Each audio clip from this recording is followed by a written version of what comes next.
Perfect. Perfect.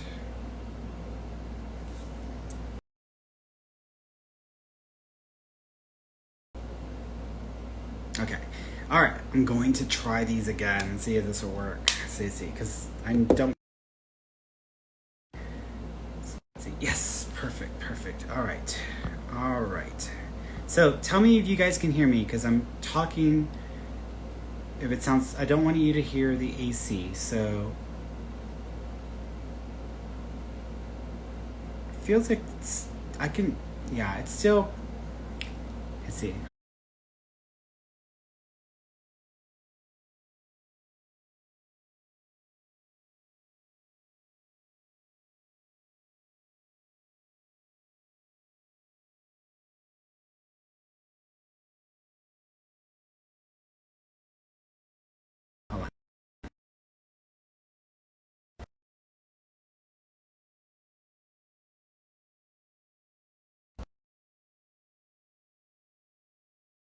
Connected. And okay, does that sound better? Let me see. Tell me if that sounds better. If you can hear it much clearer. The AC is soothing. Sometimes when you live out in the middle of the desert and you like hearing the sounds of the desert, sometimes the AC is like too loud for me, so I prefer it to like not. I want to hear like the nature sound. Tell me if that sounds better or clearer. Sounds good? Okay, good. Yeah, I like disconnected it completely from the computer because the computer kept trying to pull it over there, and then I was like, I want this to come. I want y'all to be able to hear it from here. Hold on. Gonna be quiet for a second because I want to see.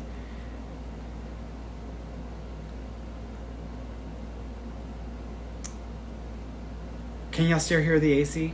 I just have to check to make sure. This is teachings, y'all. This is sounds great. Okay, can y'all hear the AC still?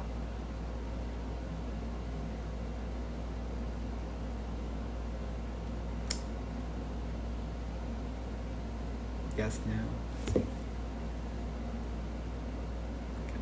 So very little AC. Yeah, you shouldn't be able to hear it. I just kind of but low.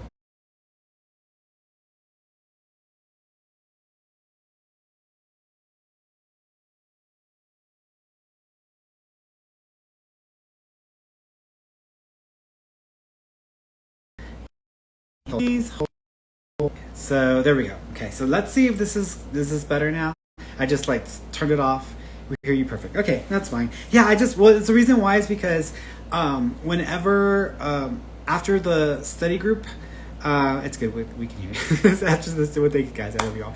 After the study group, after like my lives each week, my partner takes the videos and then he edits them. So he takes out the pieces from like the study group. So when I'm talking or discussing like a spiritual topic or whatever, he pulls that little snippet and then we put that onto YouTube so people can like still get the teachings on YouTube. And so that's why. So I want to make sure it sounds good because the last time when I was reviewing the videos, on one of my study groups I didn't use the earphone and it was just sounded too like echoey and like room, and I was like, I don't like the way this sounds. I have to make sure I use my earbuds whenever I'm doing this. So all right guys, so study group time. So we are doing that's the secret. The secret. That's what we're doing. So that's what we're reviewing. So for those of you who are tuning in, the reading time is over. That wasn't the last hour, so now we're doing a study group time. It might be a little shorter than I normally do a study group, just because I went a bit over with my readings, because sometimes when people are not catching something or they're having trouble understanding what I'm talking about, I tend to like stick with them longer because I'm trying to like make sure they get specifically understand what I'm saying, and sometimes people think that I'm confused, and I'm like, no, I'm not feeling confused. There's something there that I feel like I need to bring through, or I need to be clear about, and so I need to make sure they understand. I'm not deviating from what I'm seeing. I want to stay stuck to what I'm seeing because it needs to be this specific detail and situation. So but anyways, all right guys, so study group time. So I'm going to start with reading, and what we do in the study group, everybody who's new, is we read the material, or I read the material, and then I stop and comment on areas, and give you my own commentary. So that's what I do. So, and then if you guys have questions regarding the book or the material, the spiritual topic, or any spiritual topics that you want to ask about, feel free to go ahead and put your questions in the comment section below. I try to go through and catch a bunch of them before before I get off. So, okay. Thank you for giving Mom her birthday reading today. Oh, I'm happy. I'm happy about that. Yeah, I hope she was able to. I hope she was able to understand some of the other details, or was able to like verify some of the stuff. Just because there was some. I think I remember because I had two. I know there's two. I had two mediumship sessions today, and so I think she probably was the first one. But I wonder if she understood some of the pieces that were making sense to her in the moment, just because I know sometimes people, again, I can tell people they don't figure some things out until they get off the reading, and then they go back and review it. They're like, oh my God, I know what he's talking about now. So it reminds me of my friend Michelle. Michelle, when I first did her reading the very first time, I was like, your dad's talking about your brother. And she's like, brother, like I don't have a brother. She does have a brother. She totally forgot, like literally forgot her brother. So it was just funny, and I was laughing. I was like, okay. So all right, guys, so let's get started here. See, Missy's like, yes, it happened to me. Yeah, I know. I'm like, yeah. When I first started, I'm gonna stop for a second because I want to talk about that, because mediumship and connecting with spirit, like when you watch shows and you watch things on television and you listen to you watch the Hollywood Medium and you watch Harissa Caputo and all that, they edit down a lot of the conversation and they only give you the parts that look good on camera because it's for entertainment value. And I get it. I mean, they're selling or pitching the show to a network. They need to make money off of it, and people are not going to watch if they have to sit there and watch somebody try to figure something out, and it's irritating, or they get frustrated, or there's like, oh no, he's wrong or whatever. So that's why they edit those down, because they want to make it the entertainment value. I get it, but at the same time, there's a lot of stuff going on in the conversation that we don't ever get to see, and that's my favorite part, because whenever I've seen full-blown readings, like the full 45 minutes, you see exactly what they're having to figure out and work through, and they don't share that. And I love seeing that, because that helped me learn to be okay with not everything making sense in the moment or right then and there. Sometimes people just don't figure things out until later.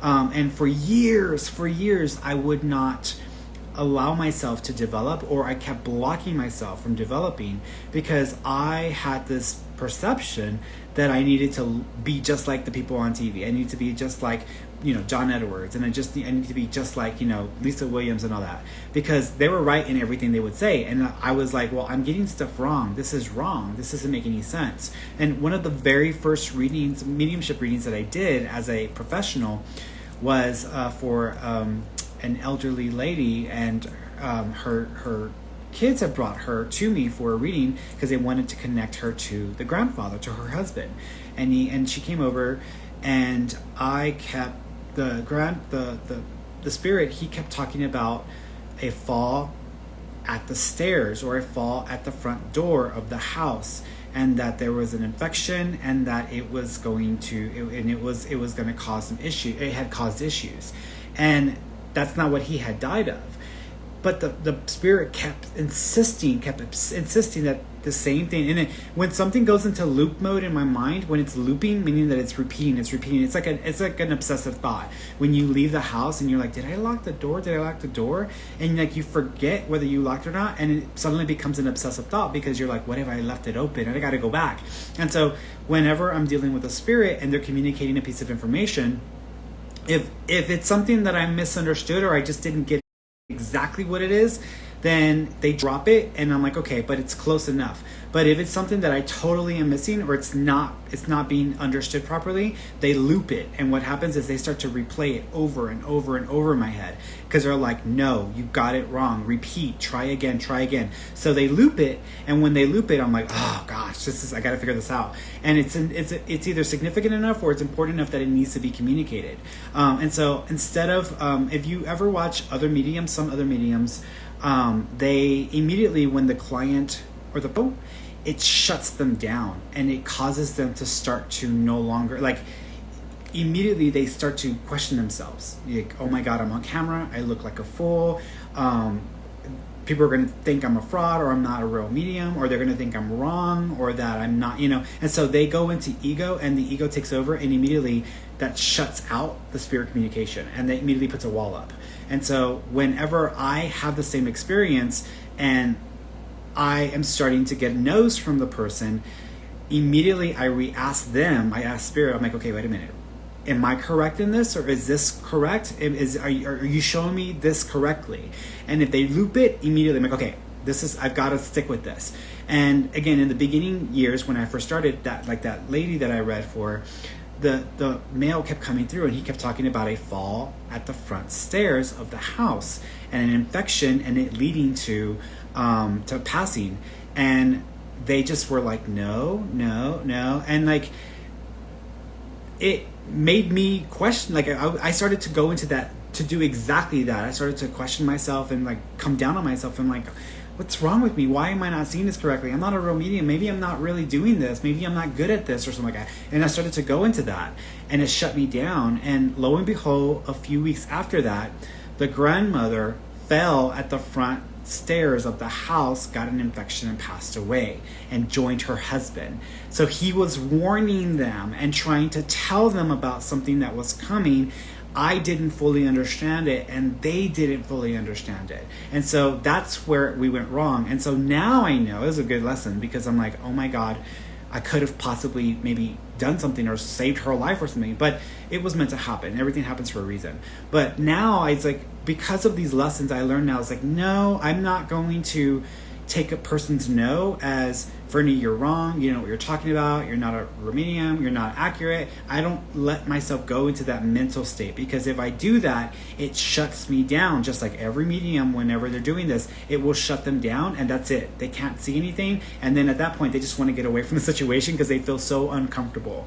I immediately, what I just tell myself is like, no, they're not understanding me correctly, and I'm probably misinterpreting what's coming through. So I need to try it again. And so I keep going and going and going like a bulldog. And you'll notice that, and people will say, well, you're just doing co-readings. I'm like, no, not really, because if you watch a person that does co-readings, what they have a tendency of doing is, for example, with the gentleman, I was talking about like a Vincent or a Victor, and it was a male's Victor. And he was like, well, I have a cousin named Victoria. In a co-reading, the person that's the person that's doing the co-reading, immediately that's going to give them an opportunity to be right. And so they take it as an opportunity to be right. And I'm like, oh, yes, Victoria. I don't do that, because what I am seeing is more specific, and I feel more confident in what I'm seeing than what they're telling me. And so immediately I was like, no, I didn't take that bait. That's a cold reading bait. In other words, I didn't say, oh yes, I would rather be right in front of all these people that are watching me than to stick to what I'm getting and it not be resolved or it not be affirmed while I'm on live. But I don't care, because it's not about me. It's about the message coming through, and it needs to be communicated the way it needs to be communicated. Even if I don't look good on camera, it doesn't matter. And so that's why whenever something like that happens, people will give me a name, and I'm like, that's not it. If it doesn't feel right, it doesn't click, it's not connecting to what I'm thinking. And so I try to stick to what I'm getting, even if there's an immediate cold reading bait that is presented. I'm like, nope, that's not it.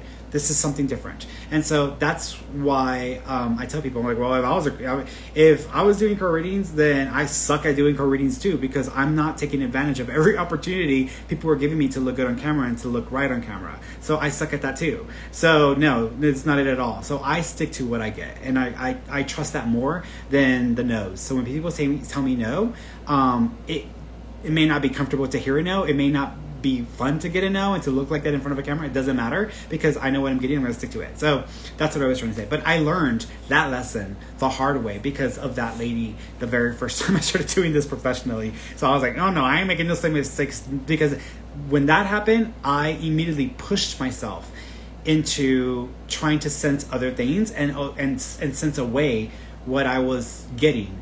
And because of that, I didn't stick to it, and I could have gotten closer, or I could have gotten more information. So it's a tricky thing. There's a lot of little variables and little things that you have to figure out when it comes to mediumship. And not only that, people have this weird like idea that like a spirit is standing right in front of me and they're speaking perfect English, or they're verbatim like communicating stuff. So they bought into the whole like Ghost Whisperer, where Jennifer Love Hewitt. Have you seen that show? That show's ridiculous. It's a good show, but it's ridiculous, where she's standing there and the spirit's standing there and she's looking at the spirit, and the spirit's communicating using like full sentences and being super, super specific about exactly things, and then she repeats it verbatim and she's hearing it. I'm like, that is that clear in their signal. There are clear mediums that are clear, but to the level where you can repeat something verbatim, every single sentence in the entire conversation, it does not work that way. And so if it did work that way, we would see that person on television. They would be in the news, and they would be getting a hell of a lot more attention. And even the skeptics could not even go against that, because they would get enough detailed information. So I was like, no. And whenever you have mediums that say, oh, I can see them, I can see your loved one, they're right there, I always tell them, like, well, why don't you learn sign language and then tell them to use sign language with you? Because if you can see them, then they can just sign to you, and then you can pick up what they're saying. So if you can see them that clearly, then learn sign language, ask spirit to speak sign language, and then use that. That'll be much clearer than just making general statements. And so whenever people say, I see them clearly as day, I'm like, no, I don't think so. It don't work that way. It's all in the mental processes in the brain. And it takes a lot of effort to grasp the nuances of the energy shifts. And there are subtle variations and subtle shifts in the thought, in the idea, in the feeling. The only three that there are, I have my favorite mediums. My favorite mediums are John Edwards, because I think he's just really, really good at what he does. And he is the first medium I ever encountered who gets things the way that I get things in my mind. So I appreciated him and what he put out there. That's one. My second favorite medium is Rebecca Rosen. If you don't know who Rebecca Rosen is, she had a show on Lifetime, I think, or on some network, but she also wrote a couple of books. But she's the only other medium that I know of who is more like, she doesn't hide the fact that she's figuring it out as she goes along. And I love that, because it isn't so clear. And she's very open about what's going on. And so if you watch her, she'll tell you, she's like, that's not it. And she's exactly the same thing. She doesn't take the cold reading bait, and she instead sticks to what she's getting, and then she tries to get deeper into what she's getting and dig more, instead of trying to just go with what people are offering her. So that's the second medium that I know. And then Lisa Williams. I love Lisa Williams. However, I've seen Lisa Williams do her thing, but yeah, she's definitely one of my favorites. So, but anyways, that's where I was getting with all that. That was just, I know I was talking randomly, but I just wanted to kind of go into that, and kind of, yeah, I love Rebecca. Yeah, I love Rebecca too. She's great. She's great. John Holland, yeah, he's good as well. John Edwards and John Holland. John Holland is also good as well. Now let me see what you guys are typing here, because let's see what. Before I get started, I know I'm rambling today. It's okay, am I going to read the book or not?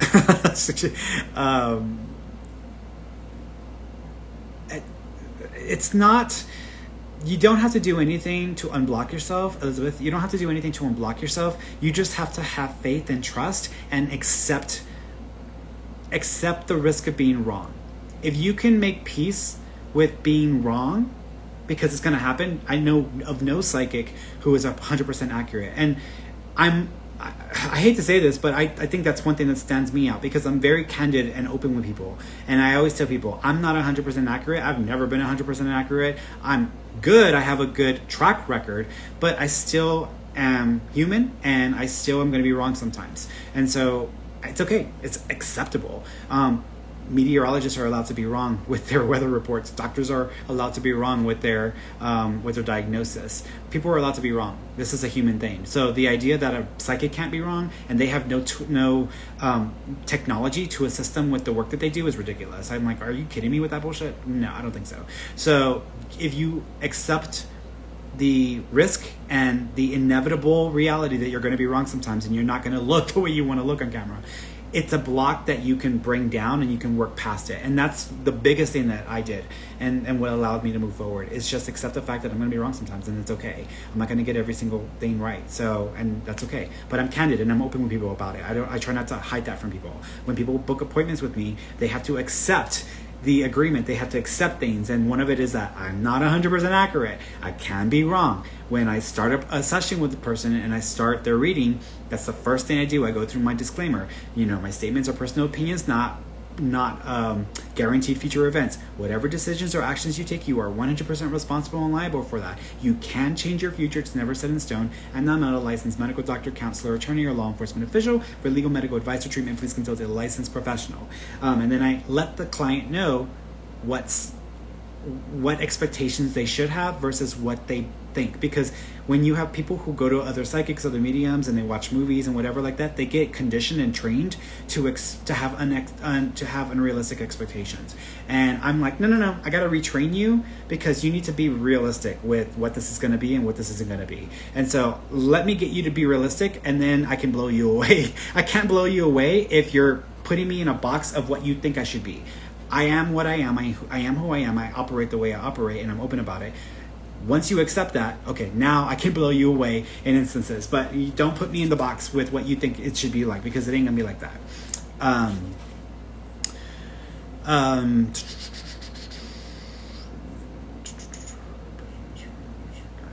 All right, so let's get started, because I don't want to lose time on the reading, on the study group. Okay, so we are doing The Secret. So I'm on page 38. I believe that's the last place I left off on. So I'm going to read, I'm going to stop, make commentary, and then we can come back to this. And then I'll come and see what you guys are asking me about. Love, the greatest emotion. The principle of feeling good applies to your family, pets, for instance. Animals are wonderful because they put you in a great emotional state. When you feel love for your pet, that great state of love will bring goodness into your life. And what a gift that is. It is the combination of thought and love which forms the irresistible force of the law of attraction. There is no greater power in the universe than the power of love. The feeling of love is the highest frequency you can emit. If you could wrap every thought in love, if you could love everything and everyone, your life would be transformed. In fact, some of the great thinkers of the past referred to the law of attraction as the law of love. And if you think about it, you will understand why. If you think unkind thoughts about someone else, you will experience those unkind thoughts manifested. You cannot harm another with your thoughts. You only harm you. If you think thoughts of love, guess who receives the benefits? You. If your predominant state is love, the law of attraction or the law of love responds with the mightiest force, because you are on the highest frequency possible. The greater the love you feel and emit, the greater the power you are harnessing. The principle which gives the thought the dynamic power to correlate with its object, and therefore to master every adverse human experience, is the law of attraction, which is another name for love. This is an eternal and fundamental principle inherent in all things. In every system of philosophy, in every religion, and in every science, there is no getting away from the law of love. It is feeling that imparts vitality to thought. Feeling is desire, and desire is love. Thought impregnated with love becomes invincible. Once you begin to understand and truly master your thoughts and feelings, that's when you see how you create your own reality. That's where your freedom is. That's where all your power is. So I'm going to disagree with that, because from experience, when I have attracted things into my life, when I've recognized that I've manifested and attracted things into my life, it's happened in both instances. It's happened from a place of love, and it's also happened from a place of anger or rage. And so you can attract and manifest things through anger or rage. The reason why I was able to build my life and build myself up as quickly and as much as I have been able to is because I had a idea in my head that I would not let go. This had to do with my prior relationship, or with my ex.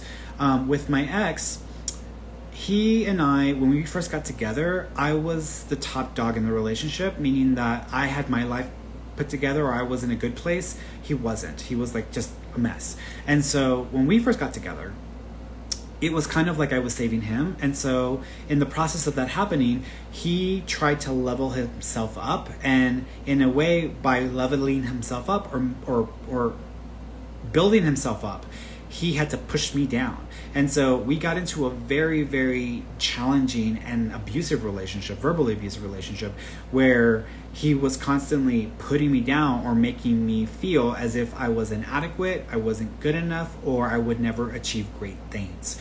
And so that was his tactic. But the reason why was because he was trying to build himself up. He was trying to make himself feel better about himself. He was trying to feel better because he didn't feel better when he was with me. And that may be just because my personality is that big, or because I have that kind of a vibe, but he just had to push me down. And so over several years, over the years that we were together, I went from being a person who felt more sure of himself, who was more confident, or felt better about himself, and was more or less in a healthy state of mind of self-awareness, to I was trying to reinvent myself because he wanted me to be a certain way, or he thought I should be a certain way, or it was my fault that he was running around with the zipper open and going and fucking everything inside. And so it was my fault because I wasn't this, I wasn't that, I wasn't this, I wasn't that. And this is a common issue in relationships where you're with someone who basically has to build themselves up by pushing you down. And that became an ongoing regular theme. Regardless of the love that we had for each other and the relationship itself, that was the dynamic there. So after that relationship ended, because he always said, I always told him, I said, I'm going to be one day, and this I remember years ago, I remember we were in a Greek restaurant, and I said, I have this vision of myself in the future, and I feel like I'm going to be a spiritual teacher, or I'm going to help people and teach people spiritually. And I will have a following, and I will have people that I can help and guide and help them cut through the human bullshit, cut through all the crap that most people buy into in a spiritual sense, And this was years and years ago, and I said, and I want to be a known or recognized psychic and a medium, because I feel passionate about that work. And this was before I had a business. This is before I even dedicated time in my life to develop and to train.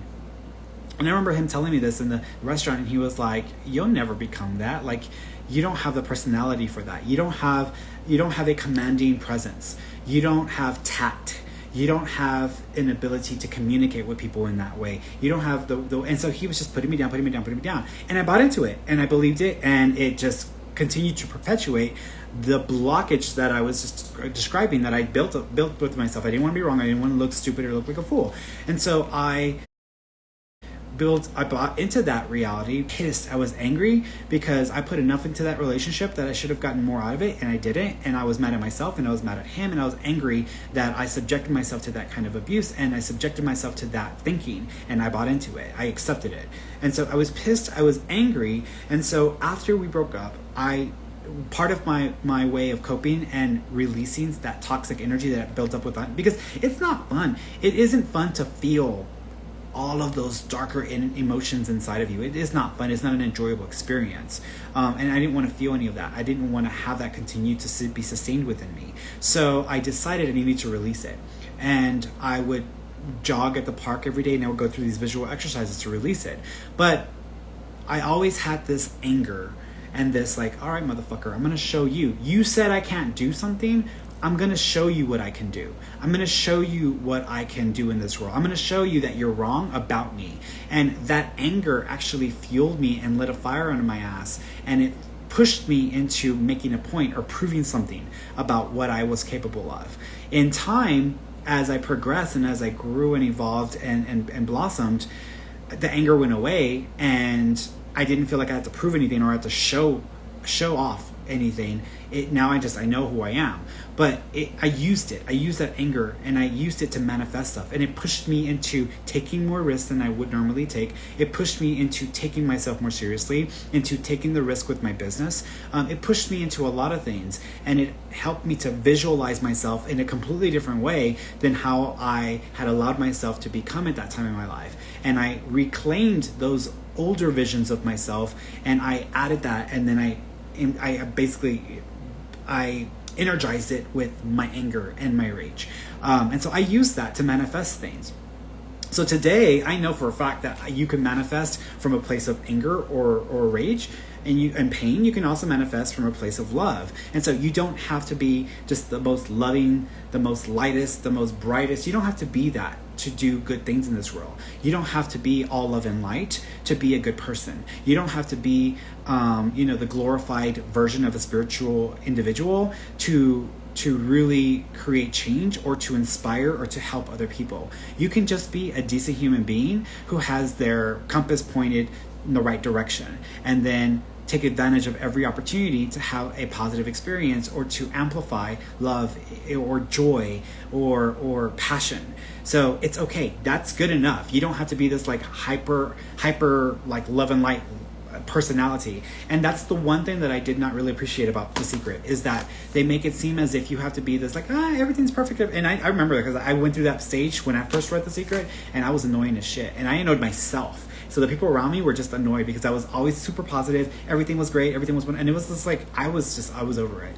Now I'm more balanced out, but I know that you don't have to be this idealized, loving being to manifest or to draw things to you. You're drawing things to you every second of every day, where your energy and your emotions and your experience and your strongest energetic state of being, whatever direction that goes in, is where the energy goes for manifestation. And so if you have had a painful life and you are stuck in that pain and trauma, and that's all you can think about, that's all you can relive on a regular basis, that's all you can feel, then you're going to perpetuate and amplify and attract more of that and situations that align with that. Even if you have moments where you have a breakthrough or you're able to manifest something positive, you're always going to be outranked and outdone by the lower vibratory state. So you have to shift it over into the other gear. So if you can embrace and practice a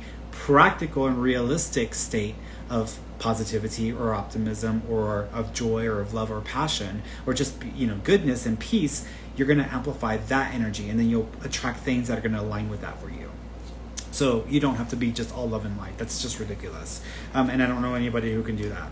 Not in this reality. Marcy Shamoff shared a wonderful quote from the great Albert Einstein. The most important question any human being can ask themselves is this a friendly universe? Knowing the law of attraction, the only answer to give is yes, the universe is friendly. Why? Because when you answer in this way, by the law of attraction, you must experience that. Albert Einstein posed this powerful question because he knew the secret. He knew by asking the question, it would force us to think and make a choice. He gave us a great opportunity just by posing the question. To take Einstein's intention even further, you can affirm and proclaim, this is a magnificent universe. The universe is bringing all good things to me. The universe is conspiring for me in all things. The universe is supporting me in everything I do. The universe, it's immediately know that this is a friendly universe. And that's true, but the opposite is true as well. That's not something you can dispute. And this is where people get into tricky territory, because people start to suffer from hopium.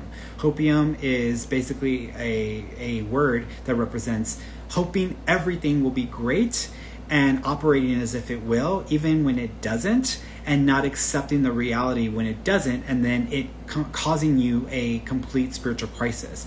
Every person that I know who tries to operate this way, in the way that they're describing, when the pandemic hit, they lost their shit, and their reality completely broke, and they lost themselves, and they did not know who they were, and they did not have, it's almost like they lost their shit, they lost their marbles.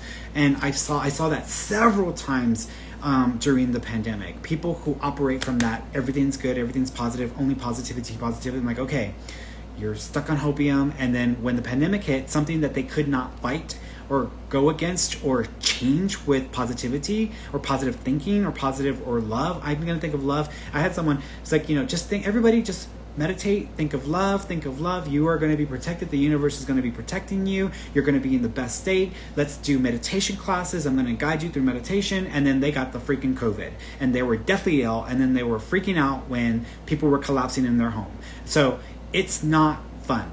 to build up a reality that is not really going to help you in this physical state, and then for reality, for life to humble you. And life is God. God is life. The universe is God. God will humble you and remind you, you're in human form. What the hell are you talking about? And so maybe you need to focus on just balance and doing the best you can with circumstances, and then building yourself off from that starting point, then to jump to this imaginary state of everything is great, everything is positive, everything is wonderful, no. Because if you practice that and try to turn that into just the reality and nothing else exists and nothing else is possible, you will have a rude awakening and you will crash and burn, and then you're going to have to rebuild yourself from the rubble. So don't do it. So I know, don't do it. That doesn't mean you have to be this pessimistic, nasty person or jaded person. Find a balance. And there is a balance that is achievable here. It's easier when you live on a mountain, or when all you do is give lectures, or when all of your bills are paid for. It's easier to have a positive or optimistic perspective. It's easier when you can afford to spend an hour or 5 a day meditating on peace and love. It's easier, obviously. But most people don't live in that world. Most people live in the reality of, I've got bills to pay, I've got to take care of family, I've got to take care of myself, I've got to worry about wiping my ass, I've got to worry about getting toilet paper because there's none in the stores. Most people live in that reality. And so that's why I tell people, stop with the whole positivity business, because it's only going to get you stuck in something, and then you will never be able to let go of that reality. You'll never be able to release yourself from that false I am. And it is a false I am. It's a delusional state of being, and it doesn't serve you. And we're seeing this. We're seeing how this is also falling completely apart, or how this is completely breaking down in some of the conspiratorial communities as well, where there is this way of operating, thinking, believing, and shit didn't happen, shit fell apart, and it's like, I can't deal with the reality. I can't deal with the reality that I could potentially be wrong, or that I was, and so, okay, to your death. Back over here. Facebook is it keeps stopping, and again, I think it's my internet, unless something's going on Facebook. So let me see. Let it get. Hey guys, on Facebook, I'm back. Sorry, the connection cut out. If y'all had a question, I didn't get a chance to review them before the connection dropped. If you can repost your question, please, for me, so I can review it when you get back on here, guys. So for those of y'all tuning in, repost your questions on Facebook, please, or YouTube. Make sure. I'm waiting to see a comment before I get back to going.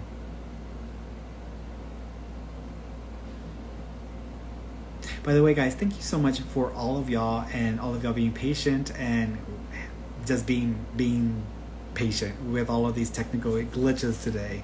It's one of those glitchy days. So okay, back to what I was reading. This is your life, and it's been waiting for you to discover it. Up until now, you may have been thinking that life is hard and a struggle, and so by the law of attraction, you will have experienced life as hard and as a struggle. Begin right now to shout to the universe, life is so easy, life is so good, all good things come to me. There is a truth deep down inside of you that has been waiting for you to discover it. And that truth is this: you deserve all good things life has to offer. You know that inherently, because you feel awful when you are experiencing the lack of good things. All good things are your birthright. You are the creator of you. And the law of attraction is your magnificent tool to create whatever you want in your life. Welcome to the magic of life and the magnificence of you. Okay, so the secret summaries for this chapter is: the law of attraction is a law of nature. It is as impartial as the law of gravity. Nothing can come into your experience unless you summon it through persistent thoughts. To know what you're thinking, ask yourself, how are you feeling? Emotions are valuable tools that instantly tell us what we are thinking. It is impossible to feel bad and at the same time have good thoughts. Your thoughts determine your frequency, and your feelings tell you immediately what frequency you are on. When you feel bad, you are on the frequency of drawing more bad things. When you feel good, you are powerfully attracting more good things to you. Secret shifters such as pleasant memories, nature, or your favorite music can change your feelings and change your frequency in an instant. The feeling of love is the highest frequency you can emit. The greater the love you feel and emit, the greater the power you are harnessing. Okay, no, we'll stop there because I want to go over some of your questions here. All right, so let's go through some of these questions here. So thank you. I appreciate it. Again, thank y'all for being patient. I know the glitches are ridiculous. That affirmation sounded very Jake Ducey. It might be. Let me see. What is that? I don't even know who that was. I think it was. I don't even know. It doesn't say who wrote that bit. All right. Let's see. Going here. Yeah, so 1810 says how to shift to the other gear seems like I can do for something, but I get back into old habits of being dejected, stressed, and not feeling happy. This is the thing. Like if you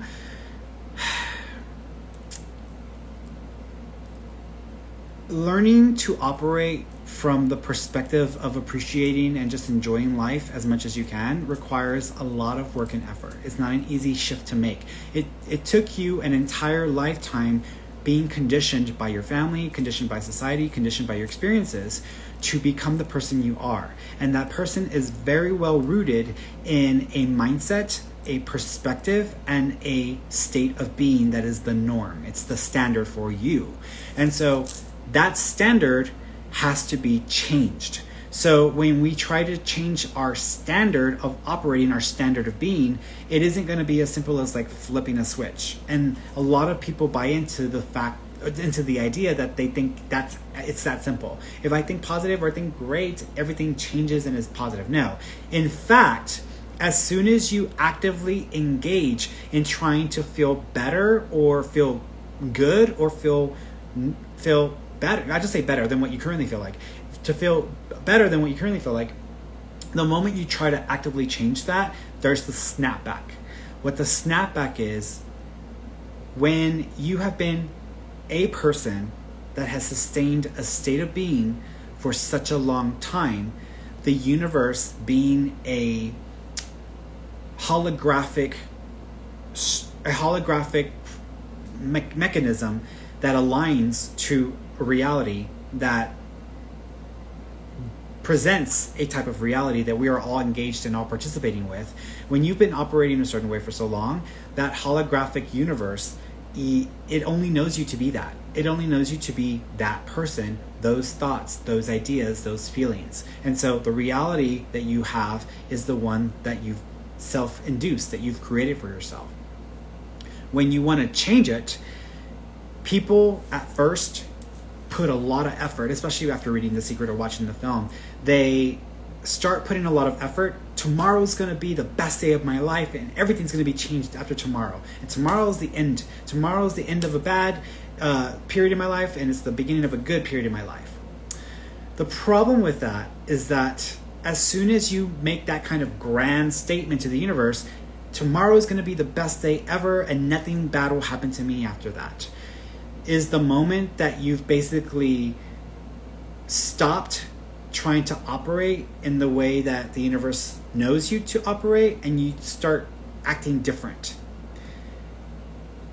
And when you start acting different, the universe immediately recognizes that something's changed or something's different and tries to realign things to what is. For example, think of the universe as kind of like one of those family members where you have always been talking about losing weight. Oh, I'm just going to lose weight, or I'm going to do this diet or do that diet. And then there's that person in the family who you start making headway, or you start feeling like you've lost weight or you're making a change with something, and they have to remind you of what you were or of how you've been or of what was. They remind you. They don't let that go.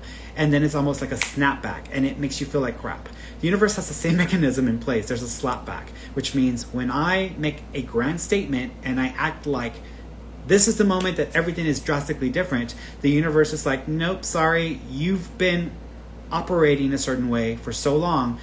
We only know how to operate with you in this form. We don't know this new way you're talking about. We don't even know what that has to do with anything. We only know what you've been. So we can only give you what you've been and what you know yourself to be, because you're so rooted in that. And so if you try to act like a different person or act like life is different for one day, it's not real. You haven't done it enough in your life. You haven't practiced it enough. You haven't done it in the littlest of moments in your life. And so it's not real. It's a fake version of yourself that you're trying to be. And at first, you do have to fake it till you make it. But it's a fake version of yourself. And so the universe is going to operate or honor. It's an honor system. It's going to honor what you've been, not what you're choosing to be in a moment that is drastically different from what you've been. So it's just going to naturally align to what has been.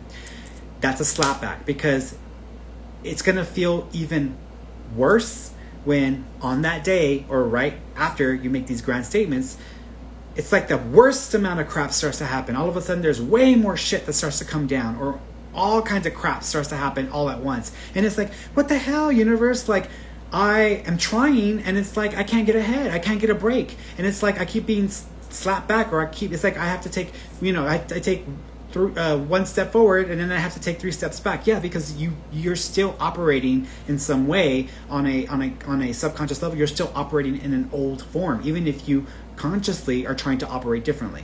So what I recommend is, instead of making grand statements, don't be like my mom. Every Saturday, every Friday, every Saturday, my mom would say the same thing. Monday, I will start my diet. Monday, I will start my diet. I start my diet on Monday. I'm going to do it on Monday. Monday's the first day of the rest of my life. Monday's the first day of me being a skinny person. So every single Monday, she'd overeat more than ever. And then the day or two after that, it would be the hardest days for her with her eating habits, because there was a big slapback with her. So same thing, energy. If you want to change energy in your life, don't worry about making big statements. Don't worry about tomorrow is going to be the best day ever. No, just worry about making something better that wasn't that better before. And just focus on one little thing or one little change. So, you know what? Normally, and here's an example of how I've done this for myself. Back at Starbucks, working in the morning, I'd have to wake up at like 4 o'clock to get to work at 4:30 to start opening everything up and to be able to prep for all the customers. I did everything in my power to try to be a morning person, and on the way to work, because I just hated going to work at that point, I would listen to music to shift my feelings, because I wanted to feel better about having to work at a job I didn't like working and I didn't want to go to begin with. So I would have to work on that. I would have to shift my feelings. So I would listen to music that would pep me up, or I would listen to music that inspired me and made me feel connected to New Mexico, or made me feel connected to having my own business and being able to make my own schedule and being able to do what I love doing, instead of having to just, work in customer service or work in like a sales job or work in like, management. And I would pep myself up, and then either I would try to just make myself feel better, or I would use the music to help me feel the connection to what I'm doing right now. And I would dream about what I'm doing right now. This is what I wanted. So once I got to work, then I was the lead, and because it was my store, I was the manager and store manager. And so all the other partners were not morning people either, but they would feed off of my energy, and I would raise the energy for everybody that was starting the morning with me as well. But by default, I've come to realize and accept the fact that I'm just not a morning person today. And when I was able to leave my job at Starbucks and start to do this full time, I still wasn't a morning person, but I was scheduling morning appointments starting at 8 o'clock. So I still have to wake up early, because I wanted to get all of my appointments done earlier in the day, and that way I would have the afternoons off. And so that was great, but I didn't enjoy waking up that early. And I'm like, why am I punishing myself? Why am I putting myself through this? I'm like, it's my business, it's my hours, I get to call the shots. So why don't I just go with the flow of what's natural for me? And so I changed my schedule. And now I don't start working until 11 o'clock my time. And so I wake up every day at 6:55 by default, naturally, on my own. And I wake up and I go through a routine. I love my routine, because my routine is me doing a bunch of little things that I enjoy. having my cup of coffee, spending some time with the kiddies, catching up on, news drama for a moment before it starts to drive me crazy, reading a book. I read in the mornings, I read stories and stuff like that because I enjoy reading like that. The other day I started yoga back up again. I haven't done yoga in years. I'm like, I'm going to start yoga again. So I started doing yoga again. And so I do little things that I enjoy. And what I've found is that if I start off my day in the right state of mind, it tends to carry over and carry on through the rest of the day. And so I try to practice the little moments as often as possible. And I try to fill my whole day with little moments. And so I give myself little moments of joy, little moments of experience of things throughout the day. And as you do it more, it'll build up into a full day's worth of experiences, and you'll have less experiences. And this is what I mentioned before, less experiences freaking out or stressing over the crazy things or the things you don't have control over or the things that just have to be dealt with and then be done with. And you'll have more of these moments where it's just a bunch of joyful or enjoyable experiences. And then that becomes the trend and that becomes the norm. And then if you practice it enough, if you do it enough, you start to build into a state of being. And the standard is, I'm good. Most of my days are good. Most of my experiences are good. But it takes practice. If you just start with a grand statement, you're going to get a slap back. And then the next day, it's going to seem like all hell broke loose the day after you announced that everything was going to be perfect and life was amazing. I've seen it over and over again, not only in my life when I first started doing this, but also for people who were my friends who were practicing law of attraction and that as well. They would always have a slap back as soon as they decided they were going to start operating differently, but they've been doing the same thing for years. Let's see.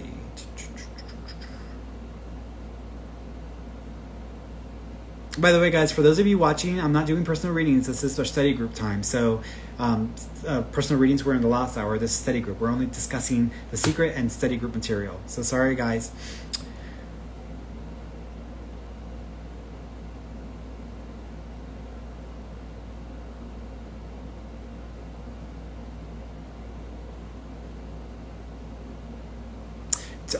Rowena. So when people say speak as you already got it and you will have it, it's not true. It is not true because you don't have it.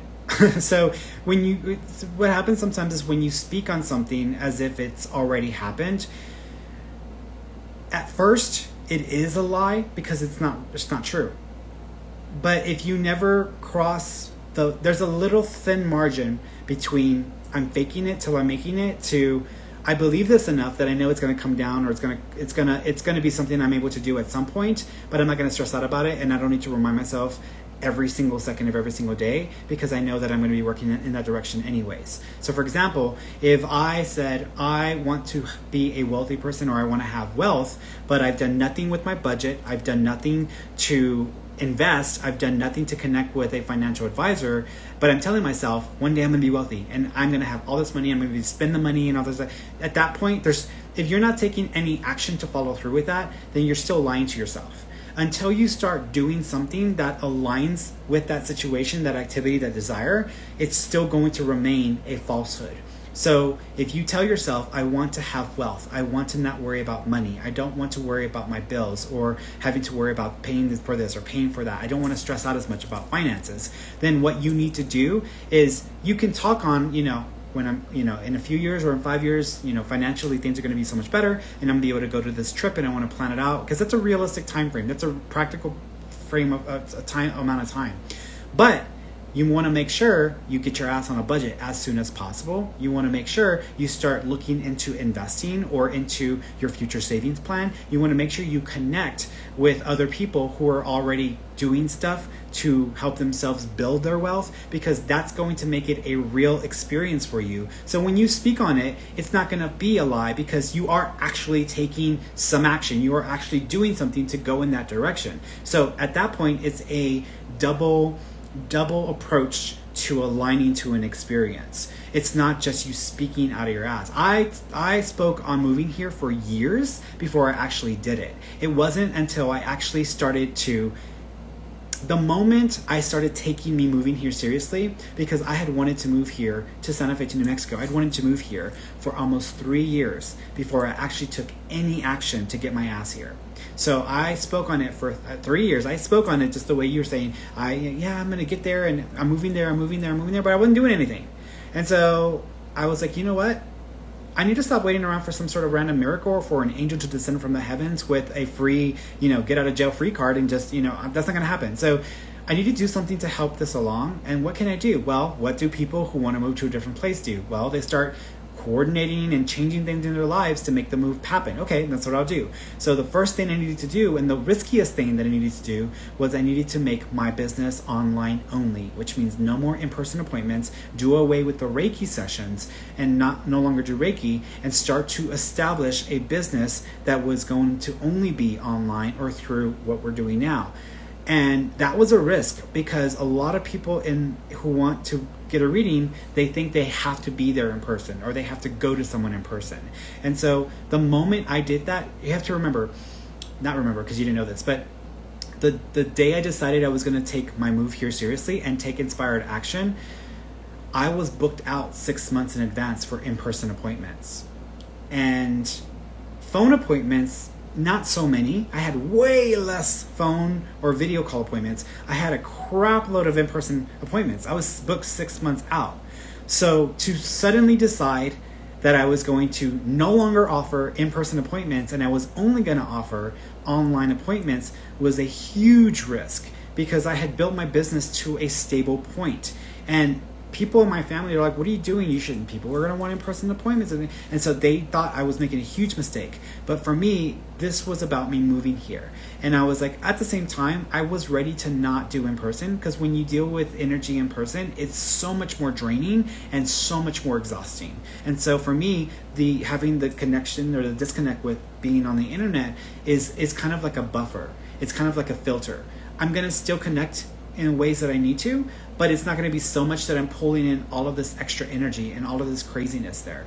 And so for myself, I was like, okay, so I went ahead and changed my scheduling options and I only offered in-person appointments. And I got a lot of slap back because my clients were not happy.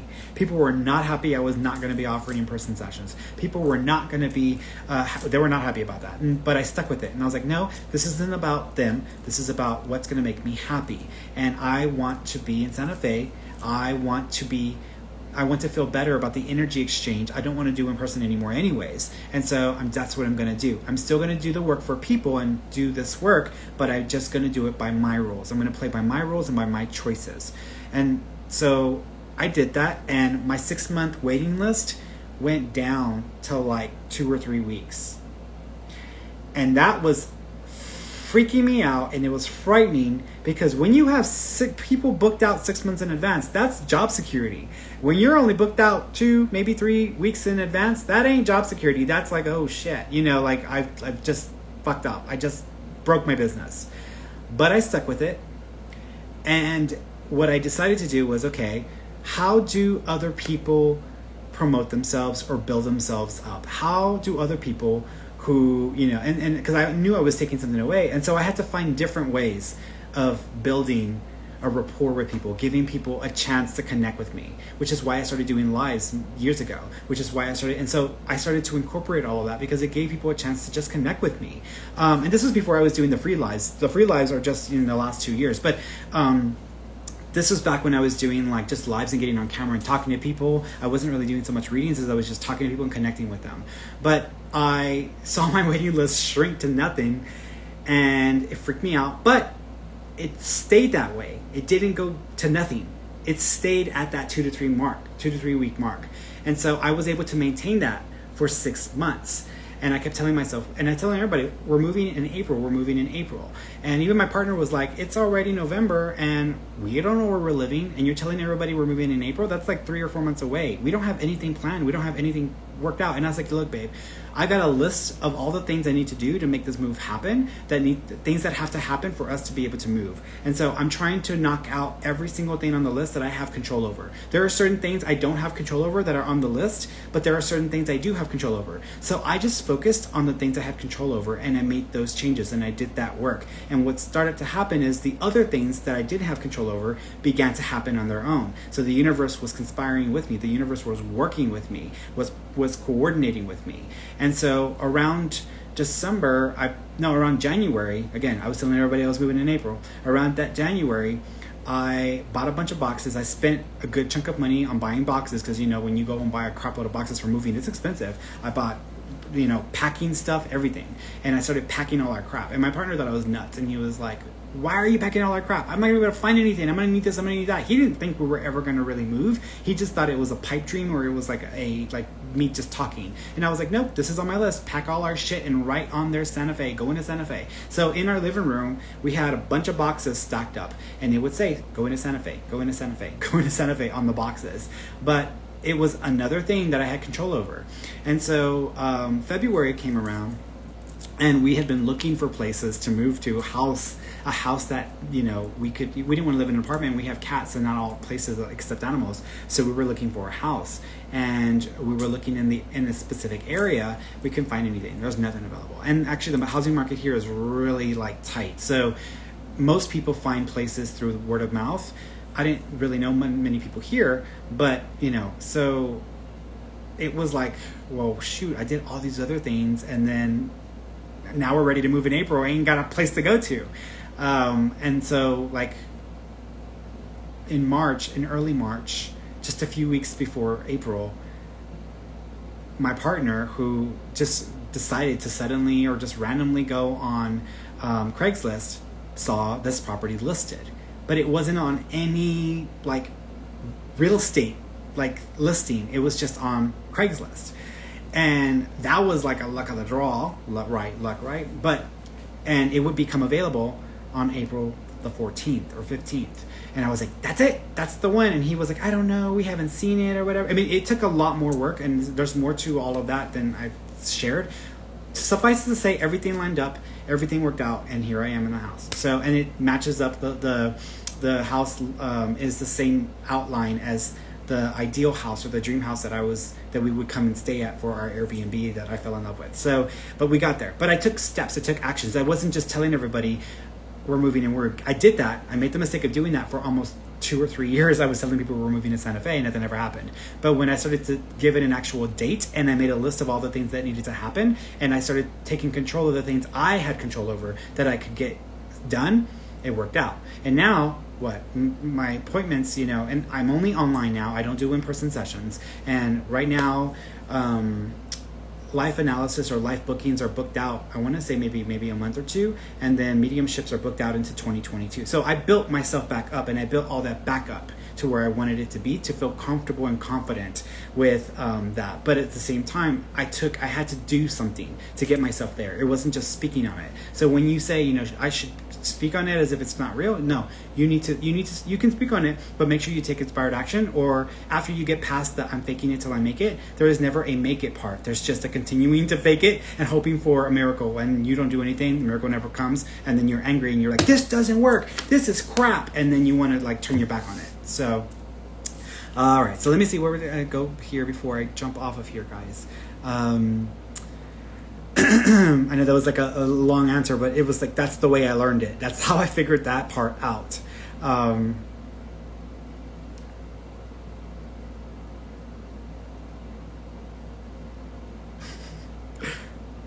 You know what, Jenny, like you say, you're always worried and nervous.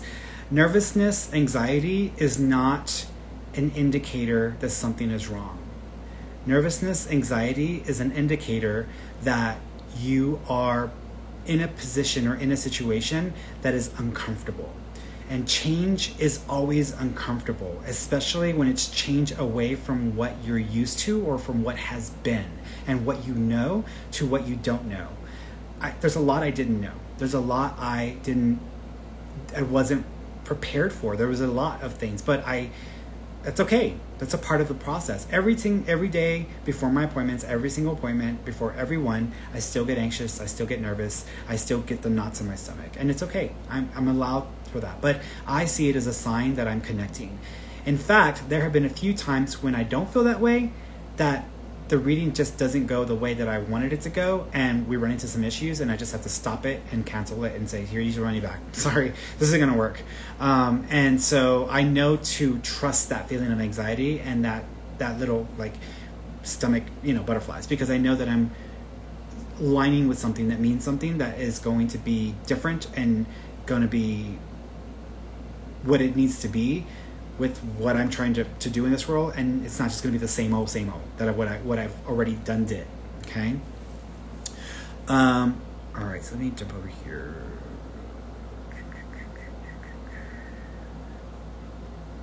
Jenny's like, no, I haven't done live readings. I haven't done, you mean in-person readings? I haven't done in-person readings since 2017. I stopped doing in-person readings summer of 2017 because we moved here in early 2018. So when I stopped in July of 2017, I was booked out until January. So I had to wait till January, and then we moved in April. That's how close my timing and all that was happening. It literally was so many interesting little things that had to align. But no, I don't do in-person readings. I only do like video call or phone call because it's just my preferred way of doing it. It's a time saver. It also, every time someone would come to my home, I wanted to make sure that everything was prim and perfect, and then I would have to do this whole song and dance to look ideal. It's too much work. I would rather just like spit in my hair, get on camera, do the work. And it's fast, simple, takes me less than 10 minutes to get it together. So, all right, guys, I'm really trying to shift. It's difficult when forced to deal with a narcissist. Don't blame the narcissist don't use the narcissist as a anchor for your energy being stuck where it is, because you are disempowering yourself in that moment and you're empowering the narcissist. The narcissist only has as much power as you grant them. Take your power back. In order to take your power back, you have to get uncomfortable and assume the power that you have, and you have to disempower them. Narcissists never like being disempowered because they will burn everything down in the process of being disempowered. And so it's a difficult change, it's a hard change, but it's a necessary change. But never, never, never blame a individual for your energy not being right, because we allow ourselves to go through something. If we don't push up against it, then we accept it. And if you are in a relationship or involved with a narcissist, then you are granting them permission to be this way with you. And you're going to have to do some work to build yourself up. That doesn't mean you can immediately one day from the next be this super empowered shiro. It's not going to work that way. You have to build yourself up. But when you get to the point where you do build yourself up to feeling empowered and to getting that strength back, it's going to be a lot easier to put that person in their place, because they need to be put in their place.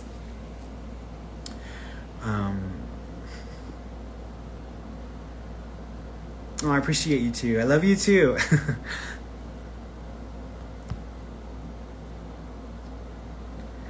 Meditation can help you. I would suggest actually just taking a walk in nature. That's going to be easier. I would suggest doing art. It's therapeutic. Gardening, that's another way of doing it. Spending time with animals, that's another way of doing it. If you do meditation, if you're not doing the right kind of meditation, which is a release or acceptance or come to peace with what is meditation, and you're just trying to like do some other kind of meditation, it's not going to really work as well. But I suggest doing acting meditations, meaning meditations where you're in a state of mind where you're focused on the activity, because when we are in the moment of dealing with a situation in our lives that is not easy to work through, we're not going to, in that moment, be able to stop and meditate to get to the right state of mind. We have to, in the moment, adjust or adapt or shift or pivot.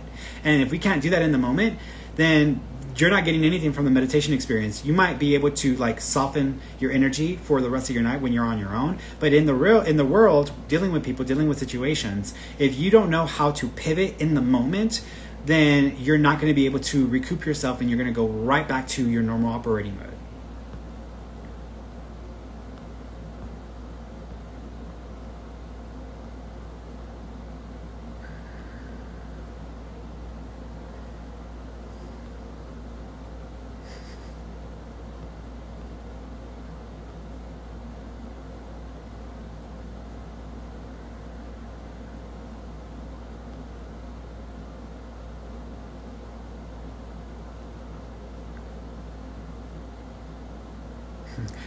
Sarah Bahrain is like, hey Ferny, is there another account that is acting like you? I got a request. Yes, it is. It's not a real account. That's a fraudulent or person that is going around pretending to be me. So I posted on it on my Instagram. So if you look at my posts and my video, and also if you look at my bio, there's a whole like description on what to look out for to know that it's me and not me.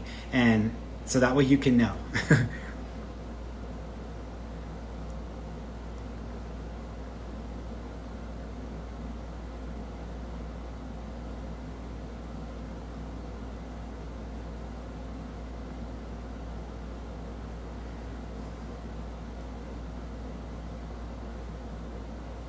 All right, we're good. All right, guys. All right, guys. I love you all.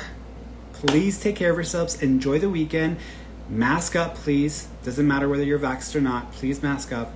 I have a client today who she's vaccinated, but her baby is not. Her little toddler is not, and he's sick, and she's freaking out. And so she wasn't masking either. And I'm like, it doesn't matter. You can still get it, and it depends on when you got the vaccine, because there's a lot of variables that are affecting when you're more likely to get sick. So just be careful, guys. Take care of yourselves. I love you all. Shit's about to hit the fan in the next few days, so y'all should be aware of it.